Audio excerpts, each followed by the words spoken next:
कह रही है कि जितना हो सकता है क्या कह रही है, नेक अमल कर लो, कयामत बहुत नजदीक आ गई है। দাব্বাতুল আরদ, জমিন থেকে একটা অদ্ভুত প্রাণী বের হবে যে মানুষের সাথে কথাবার্তা বলবে। এটা হাদিসে আছে, কিন্তু তা আমরা এখন নিঃসন্দেহে 90% মানুষ বিশ্বাস করবে না, এবং যারা একটু বেশি চেতনাধারী তারা বলবে যে মোল্লা মুন্সিদের কথা শোনো, প্রাণী বলে আবার কথা বলবে। কিন্তু হ্যাঁ, এই কথাটাই যদি নাসা বলে, যে হ্যাঁ একটা প্রাণী আছে পৃথিবীর গভীরে, সে অচিরেই বের হবে এবং কথা বলবে, দেখবেন সবাই বিশ্বাস করছে।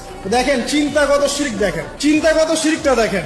যখন আমরা ওইসব মিডিয়া থেকে কোনো কথা আসে, আমরা নিশ্চিন্তে নির্দ্বিধায় বিশ্বাস করি। আল্লাহ পাক হাদিসে বলছেন, নবী হাদিসে বলছেন, দাব্বাতুল আরদ বের হবে, মানুষের সাথে কথাবার্তা বলবে। মানুষ বিশ্বাস করতে চায় না। আর কি ধোঁয়া, এই ধোঁয়ায় আকাশ ছেয়ে যাবে, ধোঁয়া দিয়ে আকাশ ছেয়ে যাবে।